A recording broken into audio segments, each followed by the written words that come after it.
ኢትዮጵያዊ ለቀኝ ግዛት የከፈለው መስዋዕትነት በድንቅ ሁኔታ የተጻፈባቸው የሀገሬ መዲናዎች ውስጥ አንዷ ናት። ደግሞ አየሯን ስስበው ጀግንነትንም እጋለው። ሰላም እንዴት ናችሁ?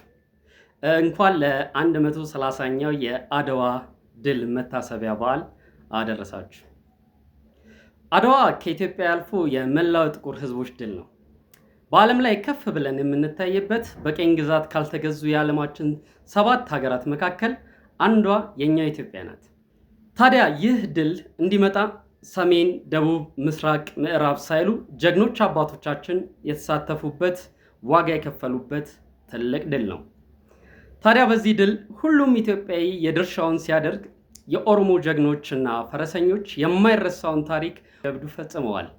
በተለይ ደግሞ ከኛዋ ደቡብ ምዕራብ ሸዋ ወሊሶ አካባቢ የፈለቁ ጀግኖች ድፍረት፣ ልበሙነት፣ ዘመናዊነት፣ ቅንነት፣ አርቆ ሀሳቢነት፣ አልገዛም ባይነትና ከልብ ሀገር ወዳድነታቸው የኢትዮጵያ ሀገረ መንግስትን በመመስረት በመገንባትና ሉዓላዊ ክብሯን በማቆየት የማይተካ ሚና ተጫውተዋል። ለዚህም መታሰቢያ እንዲሆን በክቡር የክልላችን ፕሬዝዳንት አቶ ሽመልስ አብዲሳ መሰረተ ድንጋይ ተቀምጦ በከተማችን መግቢያ ላይ ግንባታው በመጠናቀቅ ላይ የሚገኘው ግዙፉ የጀግኖች መታሰቢያ ሙዚየም አንዱ ምስክር ነው። ወሊሶ የጀግኖች ከተማ ናት ስንል እንደ ደጃዝማች ገረሱ ዱኪ፣ ባልቻ አባ ነብሶ፣ ሀብተ ጊዮርጊስ ዲነግዴ፣ አባ መላ፣ በቀለ ወያ፣ ደበል በዳሳ፣ አካዋቅ ደራና የመሳሰሉ ጀግኖች አርበኞች ፈርተውባታል። ከዓመታት በፊት ተጓዡ ጋዜጠኛ ሄኖክ ስዩም ወሊሶ ስትናፍቀንስ የአርበኞቹ መንፈስ የናኘባት መዲና ሲል የታላላቆቹ ጀግኖች ጌጥ ስለሆነችው ከተማችን እንዲህ ጽፎ ነበር።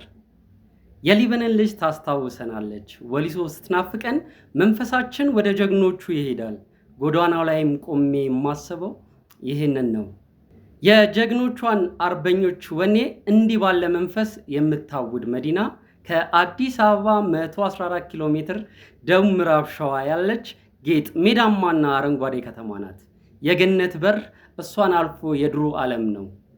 የኢሉ አባቦራ በር፣ የከፋ በር፣ የሸካ በር፣ የማጂ ጎዳና ወሊሶ ጎዳናዋ ታሪክ መጽሐፍ ነው። መንግስታት በቀናት ያልቀየሯት የታሪክ መጽሐፍ ጎዳናዋ ላይ የቆመ ሰው ሁሉ ሀቅ ያነባል። ኢትዮጵያዊ ለቀኝ ግዛት የከፈለው መስዋዕትነት በድንቅ ሁኔታ የተጻፈባቸው የሀገሬ መዲናዎች ውስጥ አንዷ ናት። ደግሞ አየሯን ስስበው ጀግንነትንም እጋለው። የደጃዝማች ገረሱ ዱኪ ጀግንነት ያኔ ወሊሶ እውነትም ታድለሻልላታለሁ። ባንዳን የተጠየፈች የአርበኞች ከተማ አየሯ ሸጋ ነው። ከባህር ወለል በላይ 2063 ሜትር ከፍታ ላይ ያርፋለች። ከአምቦ ምድር ያገናኛታል። ወዲህ አዲስ አበባ ታመጣለች፣ ወዲያ ደቡብ ምዕራብ ነው። ጀርባዋ የጉራጌ ምድር ነው። ቱሉ ማጭ ቆሞ ሩቅ ለተመለከተ አድዋ የሚያደርስ ልብ ይኖረዋል። ያለው ወሊሶ ምድር ነውና መንፈሱ በአባቶቹ ወኔ ይነቃል።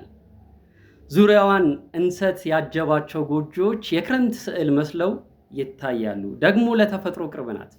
የፉል ውሃ በረከት በታደለበት ምድር ተከባለች። እንዲህ ያለው ጸጋ የሚያኮራ ታሪክ ድርብ ሞገስ ሰጥቷታል ብሎ ጽፎላት ነበር።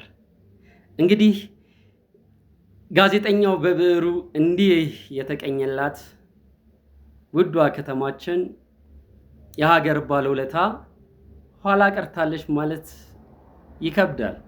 እናም ሁልጊዜ እንደምንለው በክቡር ጠቅላይ ሚኒስትራችንና በክልላችን ፕሬዝዳንት መሪነት በሌሎች የሀገራችን ከተሞችና ክልል ከተሞች የምናየው ፈጣን ለውጥና እድገት፣ የስራ ዕድሎች የኛዋንም ከተማ ተደራሽ እንዲያደርግ እንላለን።